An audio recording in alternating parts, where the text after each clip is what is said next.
Bonjour à tous. Bonsoir. Bonsoir. Bienvenue sur notre live SNU, mis en place par le CRIJ. Très rapidement, on va peut-être faire juste un petit tour de table histoire de se présenter avant de parler un peu plus du SNU et puis d'aborder un peu toutes les questions par la suite. Donc moi, c'est Thibaut, je suis informateur au CRIJ en charge de la promotion et de l'information autour du SNU. Donc le CRIJ, c'est le Centre régional d'information jeunesse, mais ça, vous connaissez si vous êtes sur cette chaîne normalement. Donc Aline Bourgeois, je suis informatrice jeunesse SNU. J'ai la mission de faire la promotion du SNU dans le département du 28 et je suis salariée du CRIJ. Donc, moi, c'est Maxence, j'ai 16 ans, actuellement en CAP première année pâtisserie, en alternance. Moi, c'est Franck, j'ai 22 ans et actuellement, je fais un service civique au CIJ à Canolis. Donc pour expliquer très rapidement ce qu'est le SNU, l'idée du SNU, c'est que c'est un dispositif d'engagement qui a été mis en place en 2019 avec l'idée de promouvoir l'engagement auprès des jeunes, promouvoir les actions citoyennes et de faire aussi des points sur leur parcours et petit point, et puis voilà, pour avoir aussi se sentir utile aux autres. Ça se déroule en 3 étapes. Et donc un séjour de cohésion, une mission d'intérêt général, et puis après l'engagement. Mais tout ça, on va le présenter dans la vidéo qui vous suit et qui va être mise en ligne dès maintenant.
Donc dans cette première partie du live, on va parler un petit peu du séjour de cohésion. L'idée du séjour de cohésion, c'est d'offrir aux jeunes la possibilité de participer à un séjour de 2 semaines dans un autre département que leur département d'habitation pour faire tout un tas d'activités autour de la citoyenneté, autour de la découverte de la culture, de certaines thématiques aussi autour de l'écologie, de l'égalité, des discriminations, ce genre de choses. Pour parler de ça, on va avoir avec nous Franck et Maxence. Franck, ancien tuteur sur les séjours de cohésion, et Maxence, ancien volontaire SNU, mais sur le séjour de juillet, c'est ça. D'abord, première question, comment est-ce que vous avez entendu parler du SNU? On va commencer par toi, Maxence. Personnellement, moi, le SNU, il m'a été parlé en cours. On a eu une petite intervention en nous expliquant brièvement ce que c'était. Et en se renseignant un peu plus, c'est vrai que c'est quelque chose qui n'est pas tant parlé que ça, mais on comprend très facilement l'objectif. Tu étais dans quel lycée? Donc moi, j'étais à ce moment-là au lycée Charles Péguy, à Orléans. Et tu as eu une intervention au lycée Charles Péguy qui parlait de ça. Et toi, Franck? Moi, j'ai entendu parler du SNU grâce à un ami. Il m'a suggéré de faire le SNU, sachant que je m'intéressais beaucoup au domaine de l'animation. Donc, il m'a proposé de faire le SNU pour prendre de l'expérience et pour voir si ça allait me plaire. Donc toi, c'est vraiment l'idée de l'animation, l'idée d'avoir ce contact avec les jeunes qui t'a motivé à aller au SNU pour avoir cette expérience-là. Oui, c'est bien ça. Et toi, par contre, qu'est-ce qui t'a motivé du coup à faire le SNU? Moi, ce qui m'a motivé, c'est l'engagement. Le fait de découvrir de nouvelles expériences, de découvrir de nouvelles personnes qu'on ne rencontrerait pas forcément. Donc vraiment ce goût de la rencontre et puis ce goût. Exactement. Alors, par engagement, tu entends le fait d'aller vers les autres ou le fait. Non, l'engagement dans le sens s'investir soi-même, un engagement personnel. Et c'est quelque chose que je recherchais déjà depuis un moment. J'avais pas vraiment d'idée plus que ça. Et c'est vrai que le SNU a été le bon projet à ce moment-là. D'accord. Pour parler un petit peu plus des séjours, alors, on va déjà contextualiser. À quel séjour est-ce que vous avez participé et quand? Merci. Moi, j'ai participé au séjour de juillet, qui s'est déroulé l'été dernier, du côté de Bourges. Donc, on a eu pas mal d'activités. C'était intéressant. Et toi, Franck? Moi, j'ai fait 2 SNU. J'ai fait mon premier SNU à Pierrefitte-Esbois et mon deuxième SNU, je l'ai fait à Bonnard-Rolande. D'accord. Dans le Loiret, les deux. Oui, c'est bien ça. Est-ce que vous vous attendiez à quelque chose en particulier, ou plutôt à quoi vous attendiez-vous avant de faire ce séjour? Moi, j'avais pas vraiment d'attente plus que ça. J'y ai vraiment été à l'aveugle. Parce que, en plus, on n'était que la 3e session, donc il n'y avait pas plus de retour sur ça qu'on pourrait en avoir là ou l'année prochaine. Et après, je m'attendais à avoir 2 semaines type, à faire la même chose tous les jours. Et c'est vrai que j'ai été surpris de voir la diversité à laquelle on a pu assister, quoi. Et toi, Franck, tu t'attendais à quoi? Moi, je m'attendais vraiment à une aventure au sein du SNU. Et vraiment, ça a surpris mes attentes. C'était limite plus qu'une aventure, en fait. Donc vraiment j'ai beaucoup aimé. Okay. Du coup, tu parlais un petit... Enfin, toi, tu évoquais l'aventure, la diversité. On va faire une double question, on va dire. Dans ce SNU, quel type d'activité vous faisiez? Alors, c'est plus pour toi, Maxence. Et puis, est-ce que tu pourrais me donner aussi une journée type du SNU? Alors, donc, nous, pendant le séjour, on avait 2 fils rouges. Donc, le premier fil rouge, c'était le devoir de mémoire. Donc, on a eu, dès la première semaine, beaucoup d'activités avec des interventions, des visites de musées. On a eu aussi des intervenants qui venaient, des anciens combattants, des porte-drapeaux, des choses comme ça. Et le deuxième fil rouge, c'était...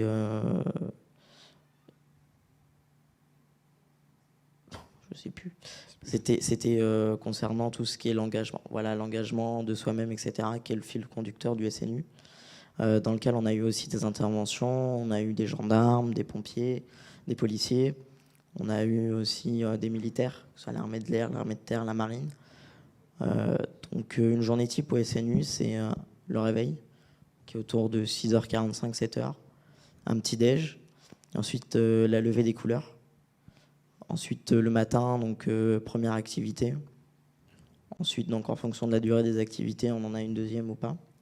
Ensuite, le repas, le midi. L'après-midi, donc nous, on avait une alternance entre une activité, un jour, et le lendemain, on avait sport. Donc un jour sur 2, ça alternait. Ensuite, le soir, on avait donc un peu de temps libre. On avait 1h30 de temps libre après le repas. Et on avait également un moment avec nos tuteurs où on parlait de la journée, de ce qui a été, ce qui n'a pas été. C'est vrai que ça nous a aussi permis de pouvoir avancer et de ne pas rester bloqué sur des problèmes ou des choses qu'on n'avait pas aimées.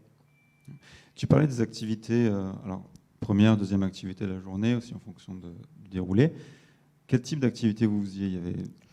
Il y avait des activités où on était vraiment à l'écoute d'une personne. Donc, pendant des interventions, on a eu des porte-drapeaux, des anciens combattants qui sont venus et qui nous ont vraiment expliqué l'engagement ou le devoir de mémoire, ce que c'était. On a eu des activités pratiques où on s'est mis dans la peau, par exemple, d'une cérémonie commémorative. On a eu des activités assez interactives aussi avec des gens. Et après, on avait des activités où on était un peu plus recentrés en groupe.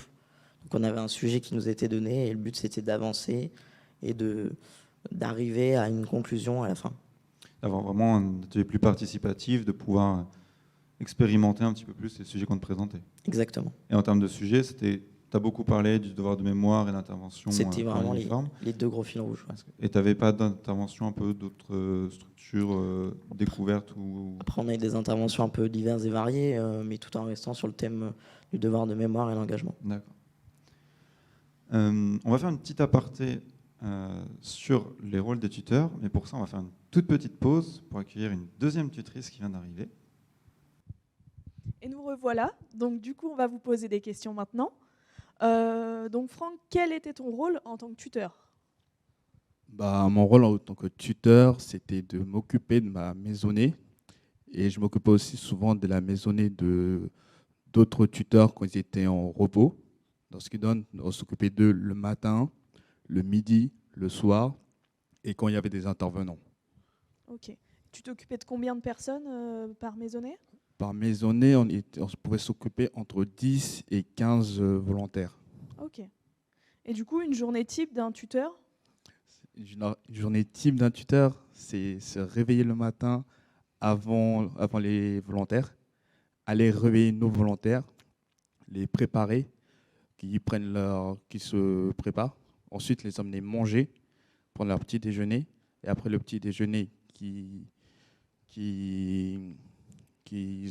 vont au lever du drapeau.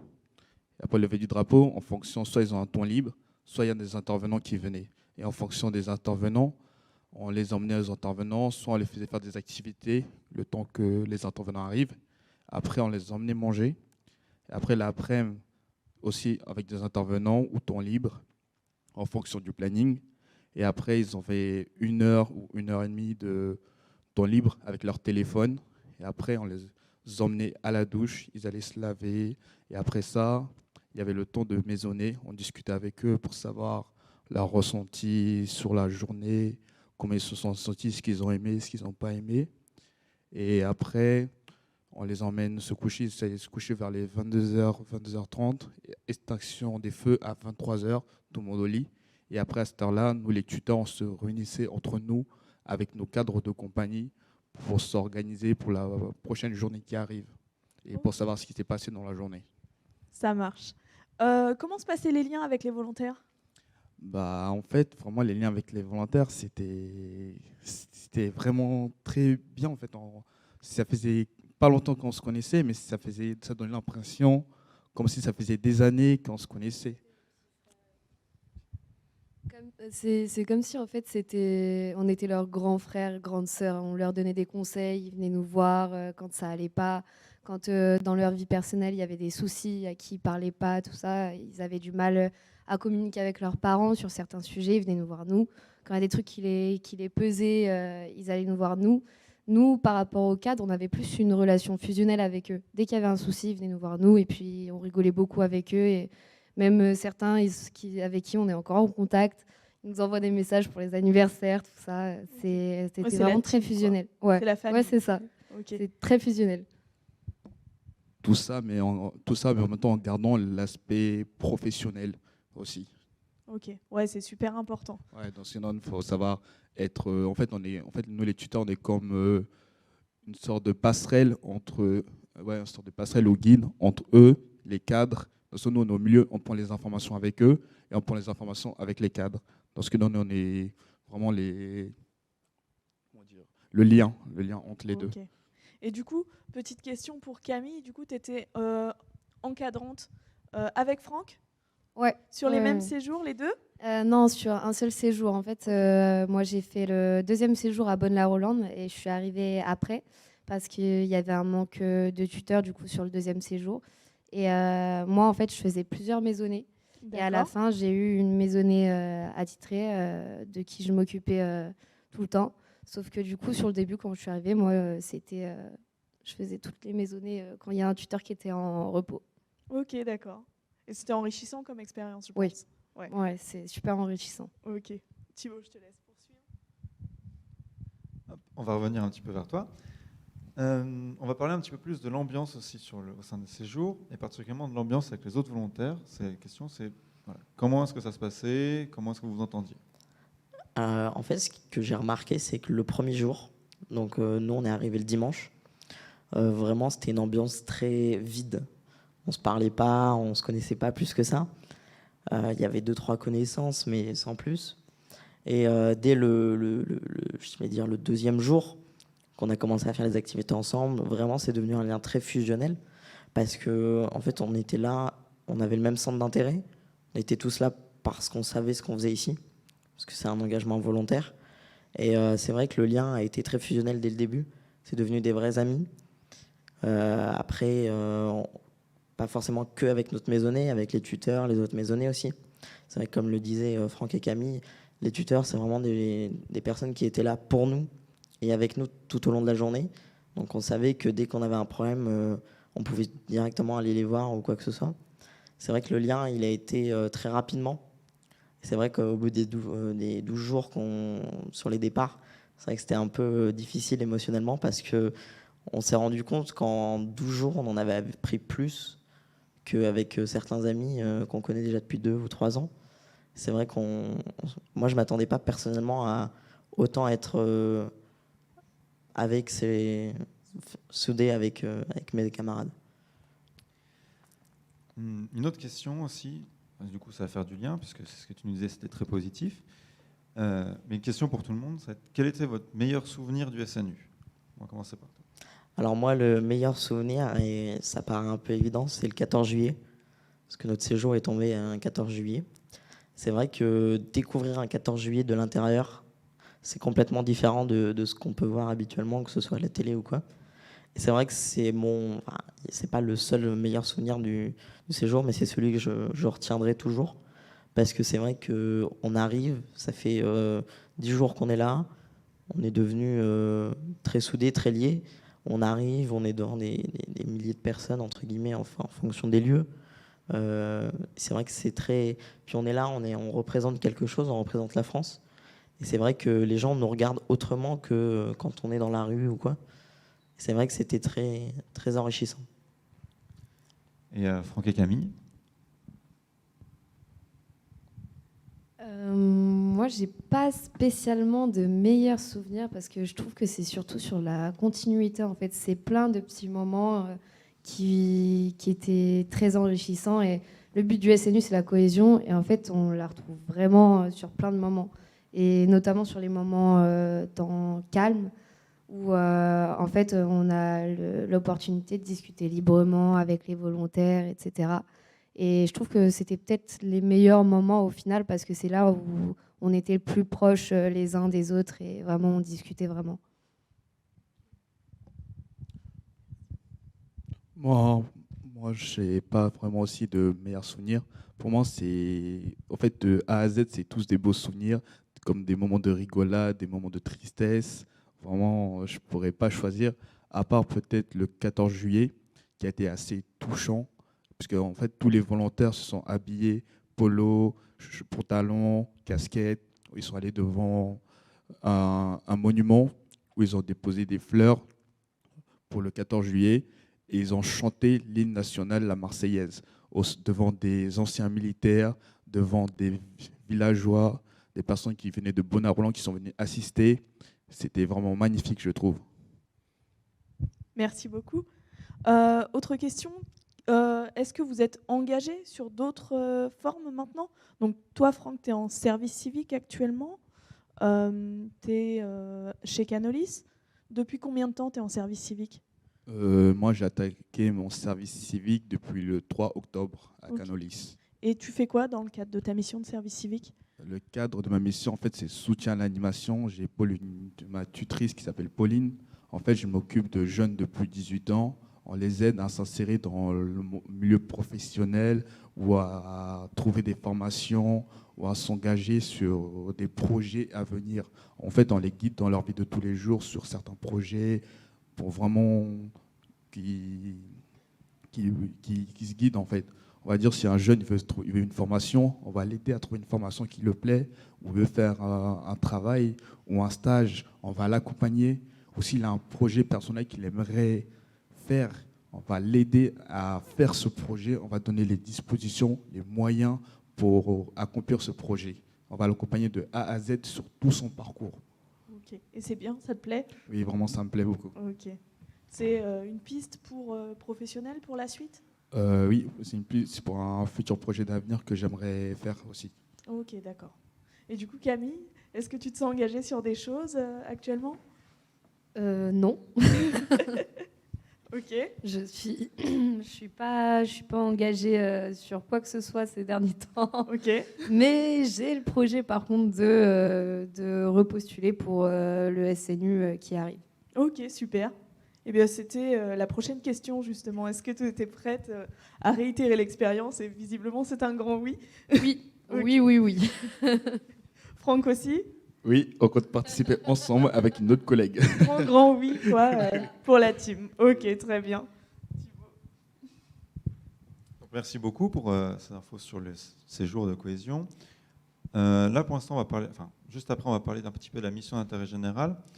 On va vite contextualiser la mission d'intérêt général. L'idée, c'est c'est un engagement bénévole de la part des volontaires dans une structure d'intérêt général. Donc ça peut être des associations, les établissements, les personnes morales de droit public, donc les établissements publics, les collectivités territoriales, ce genre de choses, certains établissements de santé, et puis, entre autres, aussi certaines entreprises à but social et solidaire. C'est là le point très important dès qu'on parle des entreprises. Et les corps en uniforme, effectivement, sur toutes les préparations, alors, comme on va le voir après, mais pour les cadets de la gendarmerie, certaines préparations militaires, les sapeurs-pompiers. Voilà, ça peut être tout un grand pan d'émission d'intérêt général. Et justement, on a une vidéo de témoignage d'une de nos collègues au BIGE de Tours. Donc, le BIGE accueille des volontaires et elles vont présenter leur mission durant cette vidéo.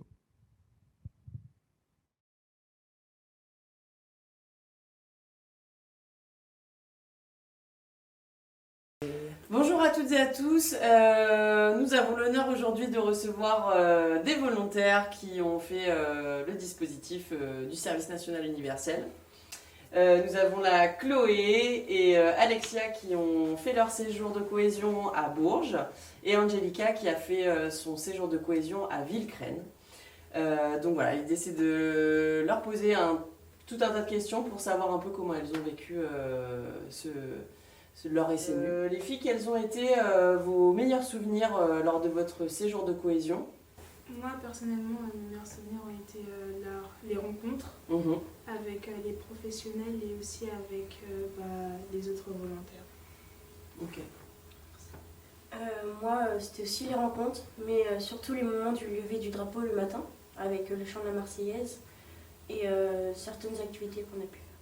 Du coup, quels ont été les points positifs et les points négatifs lors de votre séjour? Les points positifs, pour moi, c'était les rencontres. C'était assez bienveillant et chaleureux. Et aussi les activités qu'on a fait, justement, où c'était assez dynamique et joyeux. Pareil pour moi. Et les points négatifs ont été le manque d'organisation, on va dire, l'organisation, parce que moi et Chloé, par exemple, on a eu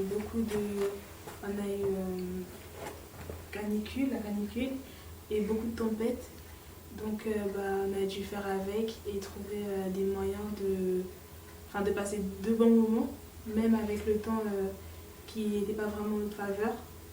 Nous, on a dû dormir dans des gymnases et tout ça, après c'était bien. Mais c'était aussi une conséquence en fait, du climat. Il y a aussi les activités qui ont été, d'autres ont été reportées, d'autres supprimées complètement. Et c'est un peu dommage aussi. Et voilà, c'est tout. Ok, mais du coup, ça a quand même amené autre chose, une autre expérience et ça permet aussi de souder les coudes avec les autres, quoi. Oui. Ou est-ce que lors du séjour, vous avez découvert des métiers, des gens qui sont venus parler un peu de leur milieu professionnel? On a eu les corps en uniforme, gendarmes, policiers, militaires, tout type de militaires, on a tout eu. Il y a aussi eu les députés, les préfets, c'est tout. Les banquiers aussi. Les banquiers. Ah, les associations. Ouais. Les associations, le service civique, des personnes qui participaient au corps Européen de et solidarité, au corps c'est ça? européen de solidarité, les associations des anciens militaires, des anciens combattants, je crois que c'était. Et voilà. Ok. Et du coup, ça vous a appris quand même pas mal de connaissances sur les différents corps de métier. Ok.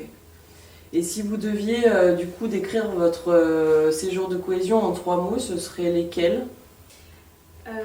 Découverte, partage, rencontre. Enrichissant, aventure et sport.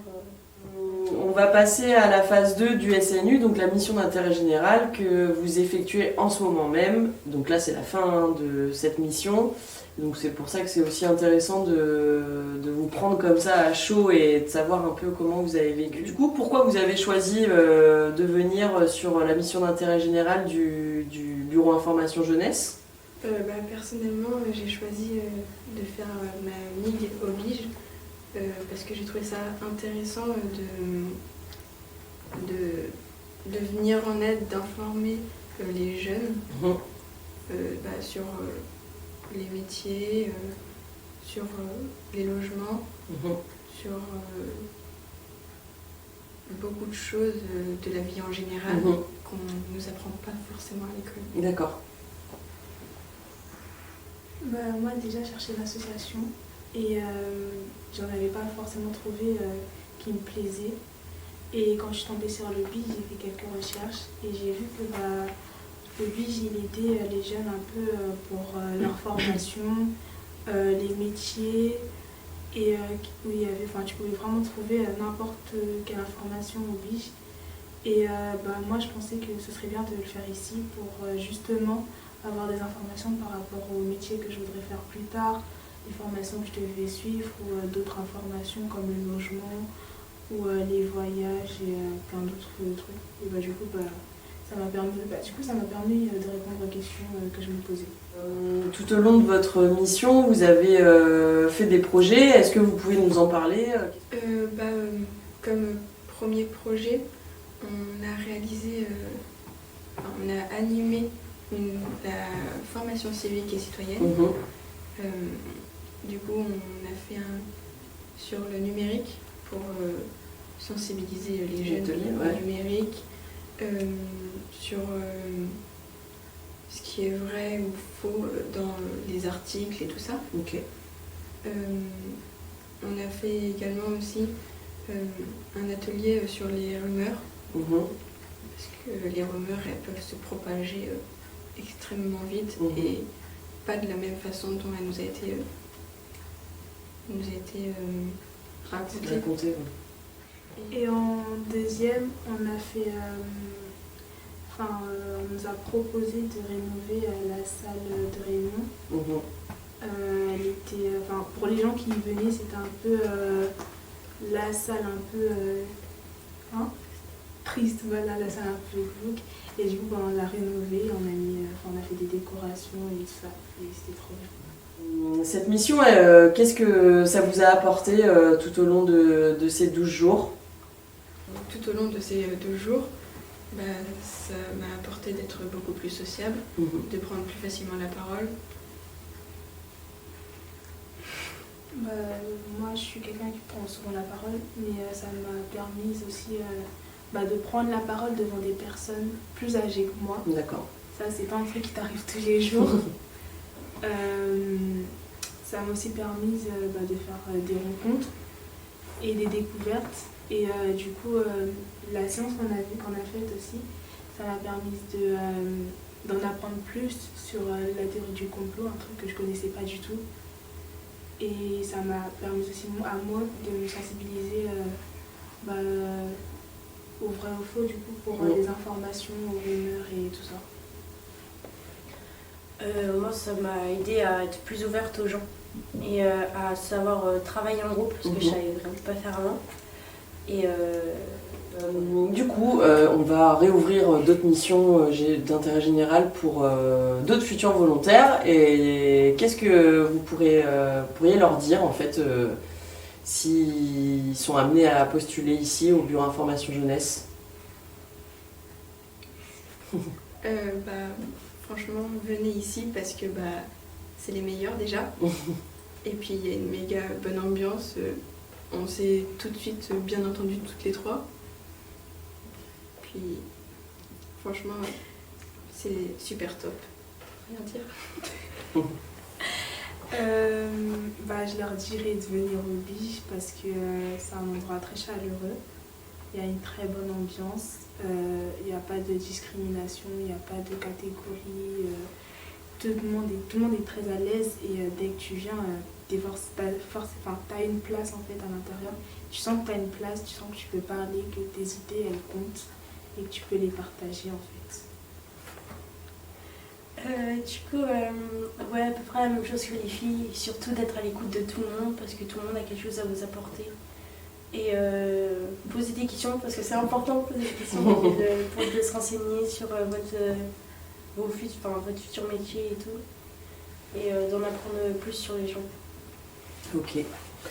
Merci beaucoup les filles, c'était un réel plaisir de vous accueillir ici. Je parle au nom de vraiment toute l'équipe. Donc c'était un super moment et merci pour ce que vous nous avez apporté. Ne pleurez pas, on veut des sourires.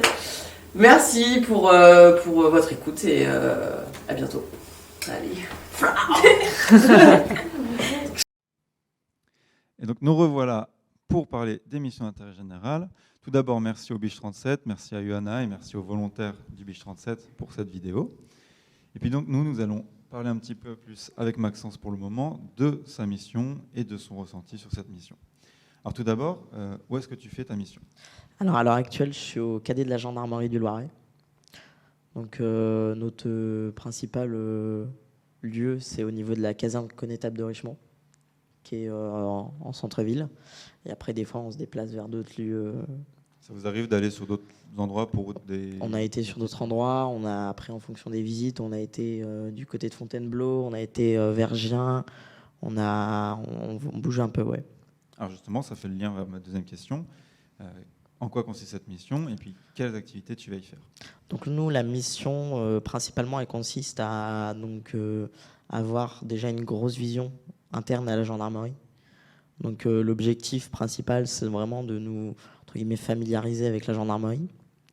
Donc on a tout type d'activités. Donc là, on a eu un micro séjour de cohésion de 5 jours pour déjà avoir des liens très soudés, ce qui a fonctionné d'ailleurs. Nos activités, donc on va avoir des interventions comme pendant le séjour, mais là en rapport avec la gendarmerie, on a eu la MPF 45, on a d'autres, on a eu le DSR, on a eu tout ce qui est la brigade motorisée, on aura le PSIG, voilà, donc tout ce qui est interne à la gendarmerie. Donc on a fait aussi du sport, parce que bien sûr la gendarmerie c'est du sport aussi. Après on a aussi des temps un peu pour tout, donc un peu une journée type comme on faisait au SNU, le repas, machin. Et c'est vrai que les activités sont quand même vachement différentes du séjour, parce que là on est vraiment concentré sur un seul thème, la gendarmerie. Et c'est vrai que ce soit les visites de musées, les intervenants, etc., c'est vrai que c'est intéressant aussi. Merci. Tu l'as trouvée comment ta mission ? Donc ma mission pour l'instant, parce qu'elle est toujours en cours, parce qu'on va jusqu'au 8 mai, aux défilés des fêtes joanniques. Donc pour l'instant, c'est vrai que c'est très intéressant, enrichissant. On découvre plein de nouvelles choses, parce que là, on a un programme qui nous a été donné, mais un programme, ça peut changer à n'importe quel moment. Et c'est vrai que le fait d'avoir des journées réparties un peu comme ça sur l'année, ça nous permet d'avoir une vraie continuité et pas de se dire au bout de 12 jours, c'est fini, on se revoit plus, et puis terminé, voilà.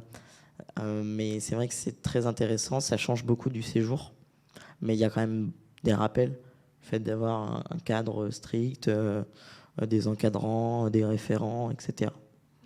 Et comment tu t'es inscrit du coup pour faire cette mission-là ? Donc moi, à la suite du SNU, sur ma page SNU, j'ai eu différentes missions de proposer, que ce soit donc les cadets, les préparations militaires, des missions au sein d'organismes, d'associations, tout type, sur Orléans du coup. Et c'est vrai que du coup, moi j'avais déjà pour projet d'être au cadet, mais on nous avait toujours dit privilégier quand même 2 voire 3 missions, Parce que les cadets, sur notre séjour, on était déjà un tiers des volontaires à vouloir intégrer des cadets de gendarmerie dans nos départements respectifs. Donc c'est vrai que ça a été un peu compliqué au début pour l'inscription. On était à peu près 200 candidats pour 30 places. Donc on a eu un entretien, etc. Il y a eu un gros moment de délibération. C'est vrai que l'inscription est quand même relativement facile, dû au site internet. On a juste à s'inscrire, à fournir les documents nécessaires et pour le coup, c'était tout. Ma prochaine question, c'était qu'est-ce qui t'a donné envie de faire cette mission-là? Du coup, tu l'as un petit peu dit. Donc moi, ce qui m'a vraiment donné l'envie, c'est au début, je n'avais pas pour projet d'intégrer les cadets. Quand je suis arrivé au SNU, je me suis dit, on verra bien ce qui me sera proposé à la fin. Et en fait, en découvrant les intervenants, tout ce qu'on a pu avoir autour des différents corps en uniforme, j'ai vraiment eu une envie de découvrir plus, d'aller plus loin. Et c'est vrai que les cadets de la gendarmerie, en plus d'avoir un cadre corps en uniforme, on a un cadre militaire, ce que je recherchais un peu, le fait d'avoir quelque chose de strict, vraiment carré, bien encadré. C'est vrai qu'après, j'aurais pu faire une préparation militaire, mais moi, l'armée en soi, c'est pas ce qui m'intéresse. Je préfère plutôt la gendarmerie, qui reste aussi quand même entre guillemets un certain côté civil. C'est vrai que c'est ce qui m'intéressait le plus. Ouais, plus proche des citoyens. Ok. Et j'avais une question à te poser. Ça va me revenir. Donc c'est vraiment le SNU qui a fait le lien pour cette MIG, ou tu avais déjà un petit peu avant le SNU cette idée d'aller vers ces métiers-là? J'avais une idée en tête, comme n'importe quel MIG, j'avais réfléchi parce que quand je me suis inscrit, j'ai vraiment lu toute la documentation entre guillemets qui nous était proposée. Parce que c'est vrai que l'engagement, on nous dit séjour de cohésion de 12 jours, mais l'engagement il va plus loin et c'est pour ça que c'est volontaire. Et c'est vrai que quand on est déterminé, comme moi, comme d'autres camarades que j'ai pu avoir, la question se pose pas. C'est vrai que la phase 2 du SNU, c'est pas quelque chose de dérangeant. C'est que du positif. Ça peut que apporter plus. Et donc c'est vrai que je m'étais dit, bon, qu'est-ce que je pourrais faire? J'avais cette idée dans le coin de ma tête, un corps en uniforme, pourquoi pas? Mais comme une association, comme la sécurité civile, n'importe quel autre MIC qui aurait pu me prendre. Ok, ça marche. Juste un petit aparté. Il me semblait qu'il y avait quelqu'un qui voulait dire bonjour dans le chat à un moment. Mathieu, qui dit bonjour à Franck, Camille et Maxence. Donc on transmet le bonjour et puis. Bonjour. Voilà. N'hésitez pas à interagir justement si vous avez des questions dans le chat, à les poser. J'ai mes collègues qui sont là pour me les relayer.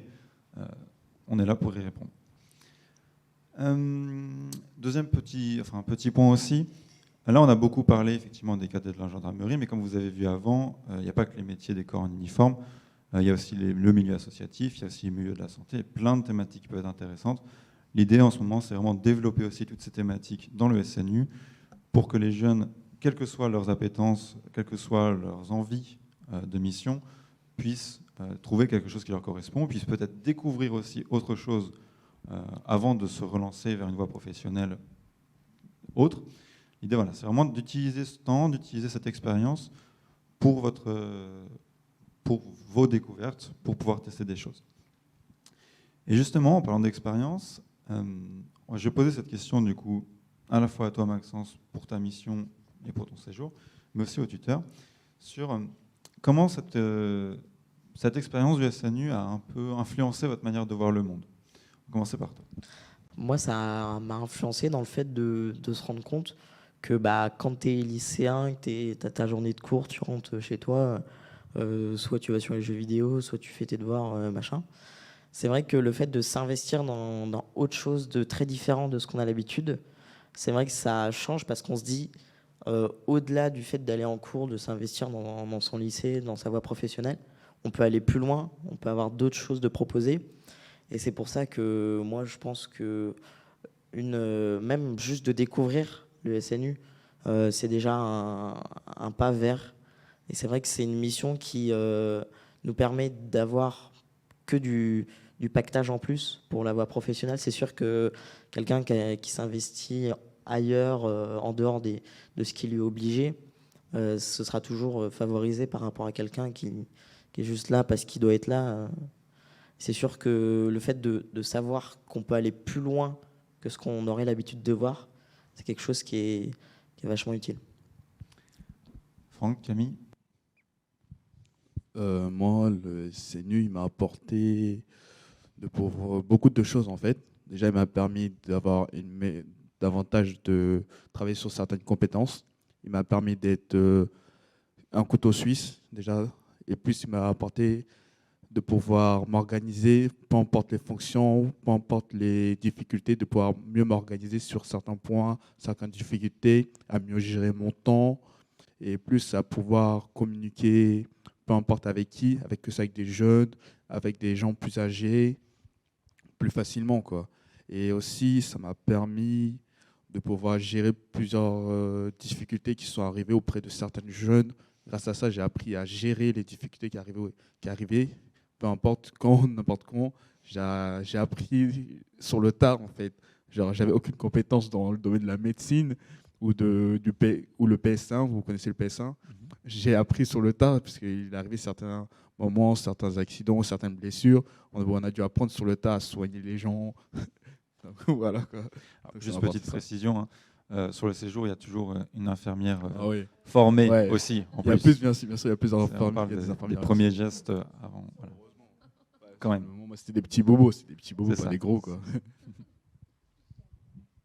Moi, je trouve que le SNU, ça forge le caractère parce qu'on apprend le respect, mais bien, parce qu'il y a le respect de la hiérarchie, il y a le respect entre nous, entre collègues, envers les jeunes aussi, parce que les jeunes, ils nous doivent le respect, mais on leur doit aussi le respect. On se forge le caractère aussi d'une autre manière parce que même si on n'est pas forcément timide, parler devant 100 jeunes, même s'ils sont plus jeunes que nous, faut s'imposer. Faut s'imposer. Puis la cohésion, tout ça. Le côté militaire. On rentre dans un monde qu'on ne connaît pas forcément, qu'on connaît plus de l'extérieur. Et avec les interventions que les jeunes bénéficiaient, nous, on était toujours là en arrière-plan, mais du coup, on faisait partie des jeunes. Donc, on voyait les ateliers, tout ça, on en faisait partie. Donc, on voyait beaucoup de choses et puis on apprenait pas mal de choses. C'est très enrichissant. Tu parlais effectivement de cette capacité à parler devant les gens. A priori, ça t'a bien réussi puisque tu as réussi à venir faire un live assez rapidement pour parler de ton expérience comme ça. Il y a des questions.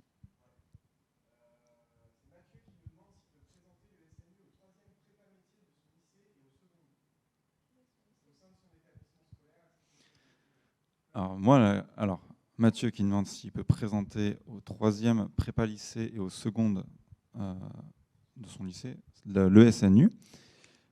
Là, moi, la seule réponse que j'aurais, c'est de savoir déjà d'où vient Mathieu et voir si, du coup, il ne peut pas participer à potentiellement aussi soit des actions avec nous, soit aussi, après, il faut voir avec l'organisation de son lycée s'ils sont d'accord pour faire un atelier du genre, mais ça va dépendre aussi de ça. Si Mathieu est dans le Loiret, il peut prendre contact avec moi et participer à mes côtés à des interventions dans les lycées. Et s'il est dans un autre département, ce sera avec soit Aline dans l'Eure-et-Loire. Soit Pierrick, pardon, je finis ta phrase. Soit Pierrick dans le 18 et dans le 36, donc dans l'Indre ou le Cher. Soit Johanna dans le 37, donc l'Indre-et-Loire. Et pour le 41, il y a Anaïg qui se trouve au Biche de Blois. Donc oui, après, il peut tout à fait parler du SNU avec ses camarades. Il ne faut pas qu'il hésite à échanger avec eux. Mais pour une présentation officielle, ça serait intéressant, en effet, de travailler avec Thibaut. Effectivement, s'il est avec Olivier, il peut tout de suite nous contacter, le CRIJ et tout, pour qu'on puisse voir ça ensemble.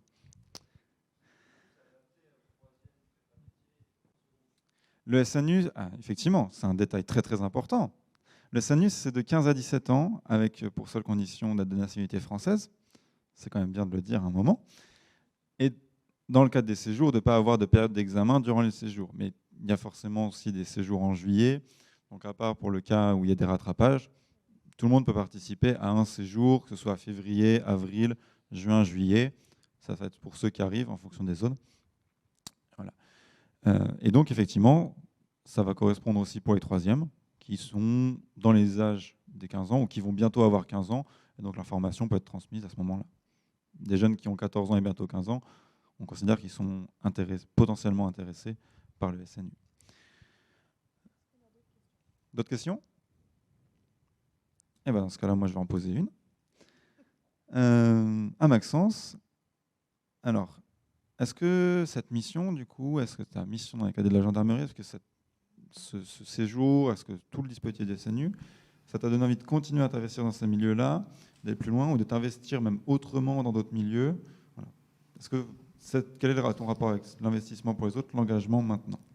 Bah, c'est sûr que découvrir comme ça le fait que l'engagement est accessible dès notre plus jeune âge, donc à partir de 15 ans, c'est vrai que moi quand j'étais au lycée, à aucun moment je me suis dit j'ai un engagement possible, je me suis dit une association à la rigueur, pourquoi pas, mais voilà.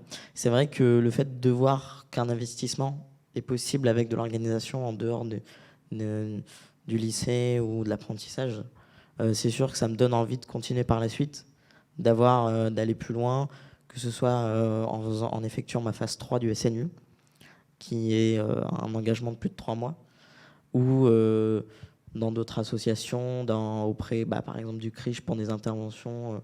Moi, personnellement, je trouve ça intéressant de ne pas s'arrêter qu'au SNU et d'aller plus loin, de continuer.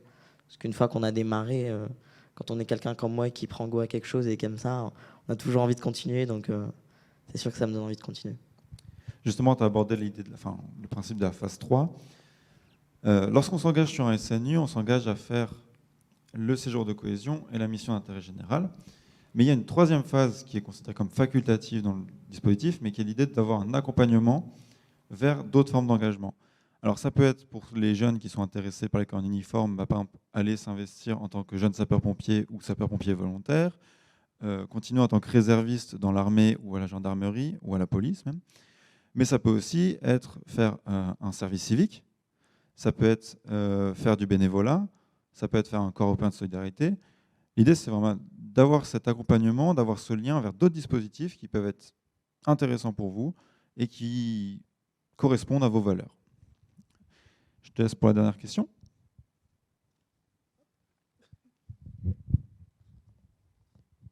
Donc, du coup, là, tu es déjà en train de transmettre avec nous pas mal d'infos, mais qu'est-ce que toi, tu aimerais transmettre du SNU? Si tu devais en parler là à quelqu'un en face de toi Moi, je dirais que le SNU, on peut avoir des a priori dessus, parce que je sais que j'en ai discuté avec des camarades de lycée qui disent oui, mais moi, j'ai autre chose à faire de mes vacances. Enfin, je ne veux pas privilégier 2 semaines de vacances pour ça. Moi, je dis, avant de juger et de dire moi, j'ai pas envie de faire ça parce que j'aime pas l'engagement, le faire, vraiment. Même si on ne va pas jusqu'à la phase 2, qui est normalement obligatoire, mais ça peut arriver pour des circonstances qu'on ne la fasse pas parce qu'en fait, on s'est rendu compte que c'est vraiment pas quelque chose qui nous intéresse. Au moins de tenter l'expérience, même si le séjour peut s'arrêter à n'importe quel moment, on peut dire tout compte fait, ça me plaît pas, j'ai envie d'arrêter. Moi, je dis, il faut tester l'expérience et après, on peut en reparler. Mais c'est sûr que moi, je dirais à d'autres camarades que je peux rencontrer, franchement, allez-y les yeux fermés parce que c'est quelque chose qui, en tout cas, en tant que jeune, on n'a pas l'habitude. Et nous, les jeunes, ce qu'on n'a pas l'habitude, on aime bien. Donc, c'est sûr que tenter l'expérience, c'est vraiment quelque chose à faire. Le fait de partir et tout ça, c'était motivant aussi, de partir plus loin que de chez toi, que du département C'est sûr qu'à partir du moment où moi j'ai lu qu'on partait dans un autre département, je me suis dit ça peut être que bénéfique parce que notre département en général, des fois on peut ne pas trop bouger, mais on peut quand même connaître notre département et c'est sûr que changer de département, ça nous permet de voir autre chose, de ne pas avoir tous les liens qu'on peut avoir, que ce soit avec la famille, avec les amis qu'on a sur le lieu. Par exemple, si j'avais fait ma migue à Orléans, croiser des amis comme ça, c'est sûr qu'aller dans un autre département, ça peut être que bénéfique. Et je me suis dit aussi, le fait d'aller dans un autre département nous permet de voir autre chose, de changer d'air, puis ça peut être que bénéfique. Super. Il y a des questions?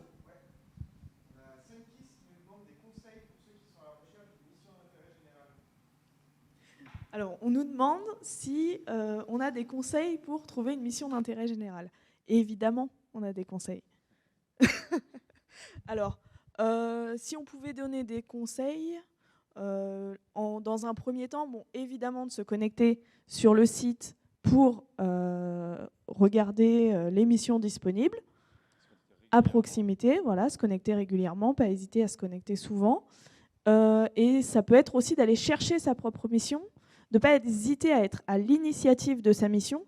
Il y a énormément de structures qui ne connaissent pas parce qu'on prend le temps d'en parler petit à petit, mais il y a encore des structures qui ne connaissent pas et qui seraient tout à fait prêtes à vous accueillir en MIG. Donc, il ne faut pas hésiter à aller les voir, à leur proposer, à proposer des idées, voir ce qui vous inspire aussi, parce que c'est un engagement qui est aussi le vôtre. Et je pense que c'est important de ne pas hésiter à aller se créer sa mission en allant directement les voir aussi. Enfin, je pense que ça, c'est plutôt une bonne piste. Tu aurais peut-être une idée en plus pour quelqu'un qui ne saurait pas forcément comment trouver sa mission? C'est sûr. Nous, pendant le séjour, en tout cas, on nous a parlé. Donc, on a 2 possibilités. Soit sur le site, soit de son engagement personnel. Mais moi, je dirais aux jeunes qui cherchent une MIG, prenez quelque chose qui vous intéresse. Parce que ça ne sert à rien d'aller là où il y a de la place, là où il reste juste histoire de faire ma MIG, quoi. Prenez quelque chose qui vous intéresse et pour lequel vous avez vraiment envie de vous engager. Et puis petit point aussi pour celles ou ceux qui vont rechercher une mission par eux-mêmes, n'hésitez pas à prendre le temps de bien expliquer vos motivations lorsque vous arrivez devant une association, devant une structure qui peut vous paraître intéressante, et de prendre le temps d'expliquer ce que ça leur apporte aussi, essayer de voir un petit peu leur point de vue, parce que ça peut parfois être un peu impressionnant pour une association qui ne connaît pas du tout le SNU, d'avoir ce nom Service National Universel et d'avoir tout un dispositif qui arrive. Mais voilà, concrètement, ça va être vraiment un jeune qui va s'investir dans la structure. Donc c'est du lien, c'est quelque chose qui est souvent intéressant pour les structures. Ça permet d'avoir de nouvelles personnes, de nouveaux avis, et puis d'avoir des gens en plus aussi pour participer aux activités. Et ça, c'est toujours intéressant. Et on a une autre question.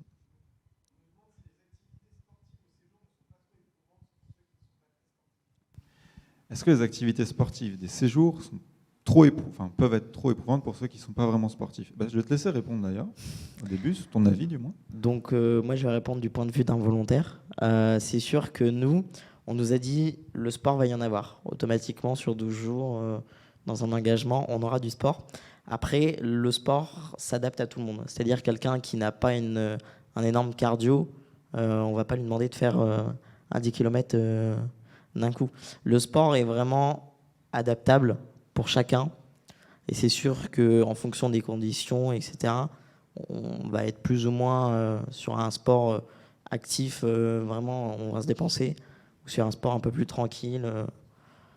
Mais le sport, c'est pas quelque chose qui va nous arrêter pendant le séjour. Enfin, après, c'est sûr que le sport, ça peut pas plaire à tout le monde. Mais l'idée, c'est d'adapter quand même aux capacités de chacun, d'inciter, de mettre en place une activité physique pour se déplacer, pour se dépenser, mais de rester au niveau de chacun. Et puis surtout, ça m'intéresse d'avoir aussi l'avis des tuteurs et tutrices dessus, sur comment les jeunes ont ressenti aussi cette présence du sport. Est-ce que vous le faisiez aussi? Nous, en fait, moi déjà, j'ai fait un peu coach sportif au SNU où j'étais. Dans ce cas-là, on avait une salle de gym. Dans ce que donne les jeunes faisaient du sport avec moi. Je les surveillais et on avait aussi un encadrant qui venait les surveiller aussi, qui surveillait avec moi. Et aussi, on a eu le droit d'aller dans un gymnase où on a pu faire du basket, du futsal ou même une balle aux prisonniers. Et sur le site où on était logé, il y avait un city où les jeunes pouvaient faire aussi du basket ou du foot, ou faisaient du sport pour s'étirer, réveil musculaire, ou faisaient du ping-pong, faisaient plein de sports variés. Dans ce cas, ce n'était pas forcément physique, en fait. Moi, je trouve, d'après moi, il n'y a pas eu de blessés, donc je pense que c'est surmontable. Bon, moi, je ne le faisais pas, mais... C'est le privilège de la tutrice, Il n'y a pas eu de blessés. Voilà, privilège d'être tutrice. Mais en plus, la majorité du sport, c'était quasiment sur volontariat, mis à part le réveil musculaire le matin. Enfin, après, en salle de sport, même dans le gymnase, tout ça, c'était quasiment que du volontariat. Il y en avait beaucoup qui y allaient. Encore une autre question.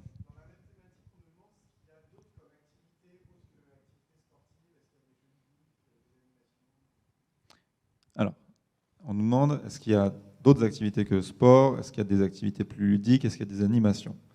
Est-ce que tu veux y répondre aussi? Donc, à part le sport, on a beaucoup d'activités autour parce que le sport, c'est pas la partie la plus. La majorité de notre temps. On n'est pas là pour faire une préparation sportive. On peut avoir des interventions avec des intervenants, que ce soit d'associations, de corps en uniforme, d'anciens combattants, de porte-drapeau, tout ce qui peut tourner autour du SNU. On va avoir aussi des activités un peu plus participatives. On va avoir un échange, comme par exemple une activité qu'on a eue sur la sécurité routière. On a eu un échange, on a eu de la pratique, on a eu des tests par exemple une machine qui nous permettait de se rendre compte à basse vitesse qu'est-ce qu'était qu'un choc frontal. On a eu aussi présentation de véhicules avec les gendarmes, les pompiers, etc. C'est sûr qu'on a le sport, parce qu'on est obligé d'en avoir, mais on a plein d'activités autour et en fonction de là où on va, les activités sont diverses et variées.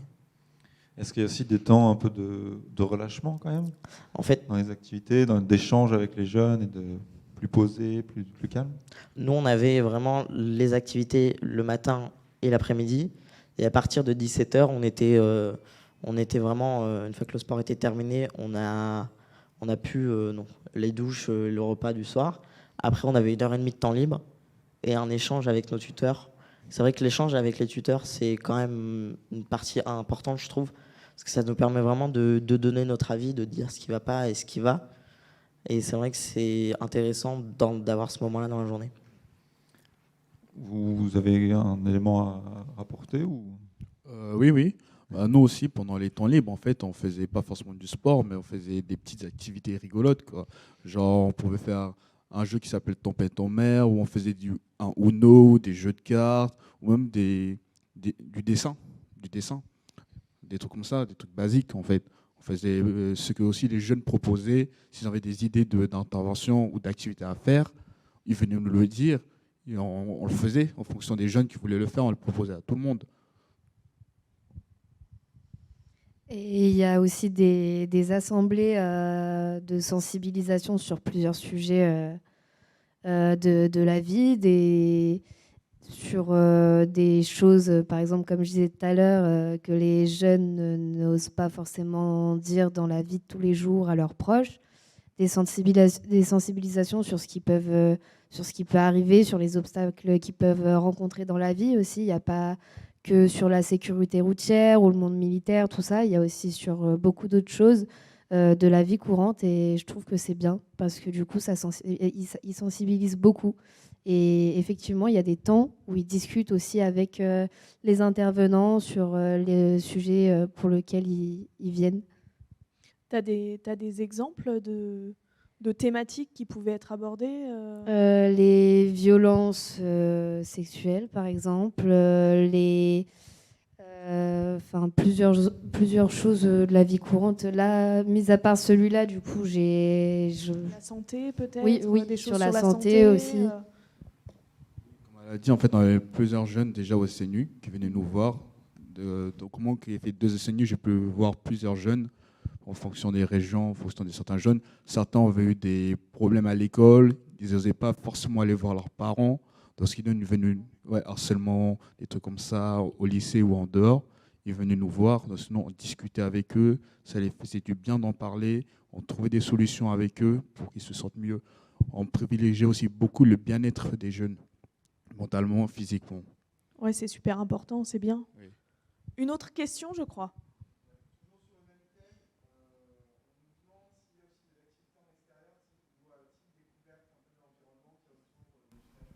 Ok. Donc, on nous pose une question. Est-ce qu'il y a d'autres activités type découverte de l'environnement, des choses autour dans le secteur aussi sur lequel on peut être sur le patrimoine, voilà, sur des choses comme ça? Bah, c'est sûr que oui, on se déplace, hein. On n'est pas pendant 12 jours sur notre centre à rester là.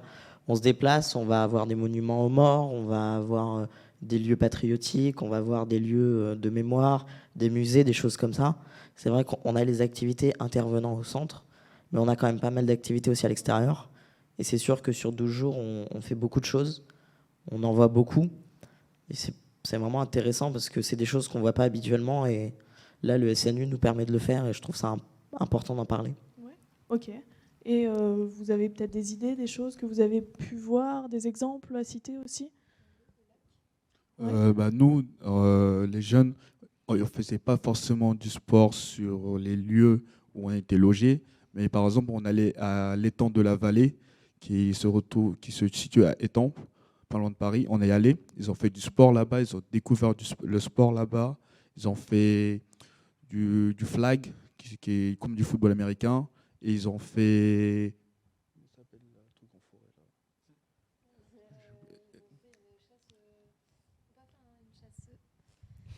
Ils ont fait du tir, ils ont fait enfin pas du tir avec des vraies armes, hein, c'était de la simulation, mais ils ont fait ça.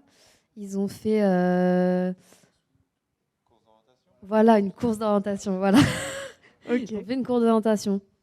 Ils ont fait Ouais. plein de choses et des trucs dans la nature, ouais. Ils ont fait ça avec des gendarmes aussi dans la nature. Il y a eu plusieurs choses dans la nature. Des recherches, des choses comme ça. Ouais, c'était Ok. ça, type une enquête à résoudre, ce genre de choses.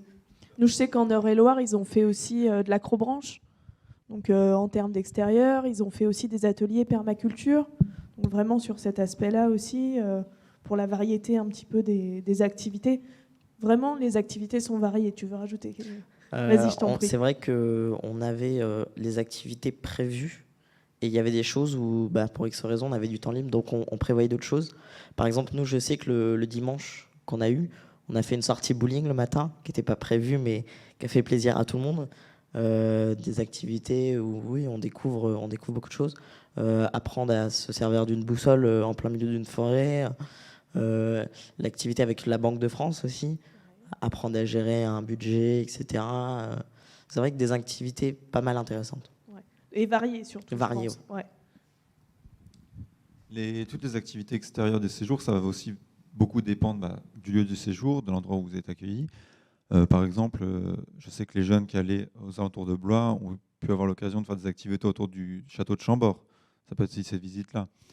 À Tours, la fois où j'étais allé les voir à Tours, il y avait des jeunes aussi qui avaient visité un musée. Bref, ça dépend. Voilà. L'idée, c'est aussi de faire sortir les jeunes, de faire découvrir plein de choses et d'ouvrir un petit peu à différentes thématiques, d'élargir un peu son champ culturel, on va dire. Est-ce qu'il y a encore une autre question ?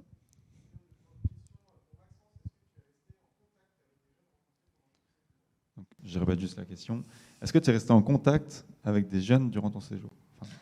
Donc, moi, personnellement, je suis resté en contact avec ma maisonnée. Parce que c'est vrai qu'en 12 jours, on a appris à beaucoup se connaître et on a commencé à s'apprécier tout de suite, dès le début. Parce qu'on est là, de toute façon, on se dit, on est là pour faire ça, donc autant commencer dès le début. Après, c'est sûr que moi, dans mon centre, on était 160 jeunes. On ne peut pas rester en contact avec tout le monde. C'est sûr qu'il y a des personnes qu'on a préférées et avec qui on est resté en contact. Après, faut entretenir le lien, entre guillemets. On se voit que 12 jours, c'est pas une relation régulière où on se voit tous les matins en arrivant en cours. Donc si on n'est pas là pour entretenir, on se perd vite de vue, mais on se retrouve facilement. Une autre question ? Pour Franck et Camille, qu'est-ce que vous pensez des Johnny ? Et ça, je crois que ça vient d'un des séjours, parce que j'ai vu passer ça. Alors déjà, il faut savoir que les Johnny, ça a été inventé par un cadre qui se trouve être mon père, qui a appelé les jeunes les Johnny. Et ce qu'on pense des Johnny, c'est que c'est les meilleurs volontaires qu'il puisse y avoir, franchement.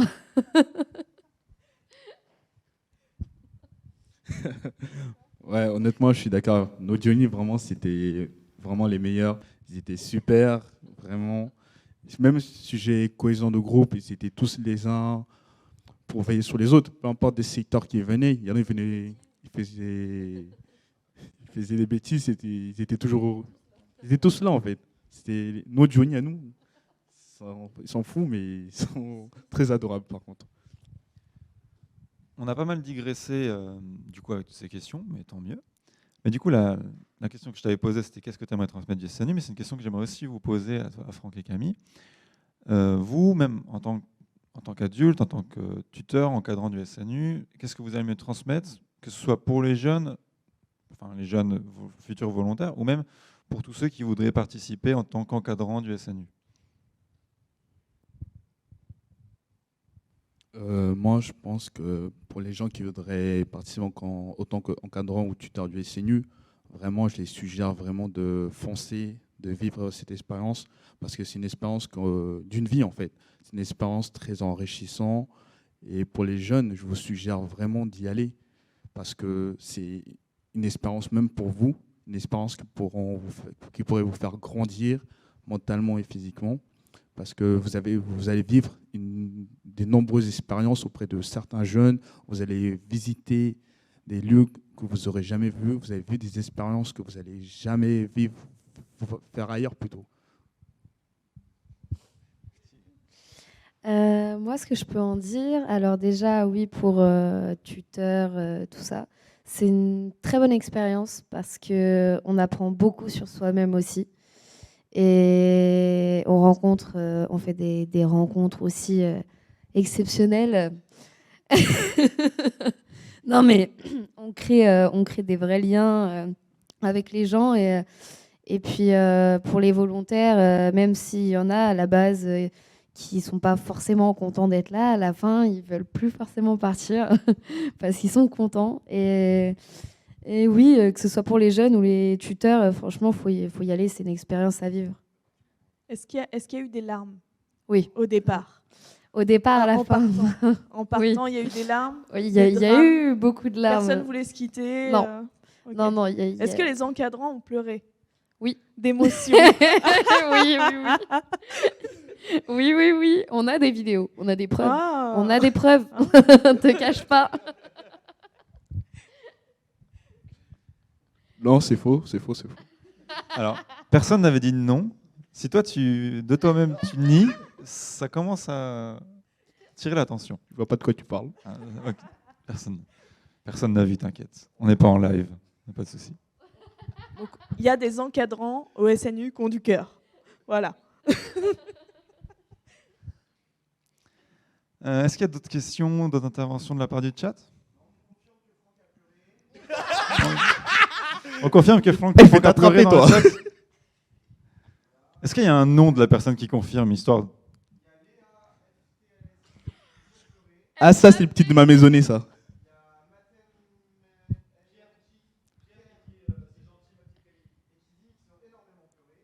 Donc Léa, Pierre, Matem, MNM, Soukaina. Vous aussi, vous avez pleuré, on a les vidéos.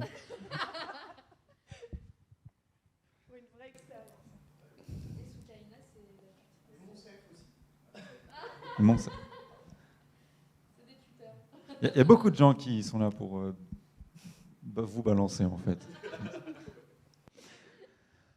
S'il n'y a pas d'autres questions, d'autres interventions, il va être l'heure de conclure. Donc d'abord, merci à tous d'avoir participé, surtout parfois un petit peu en urgence, mais merci beaucoup. Pour tous les jeunes qui sont intéressés pour participer au SNU, qui veulent en savoir plus, n'hésitez pas à aller sur le site donc snu.gouv.fr.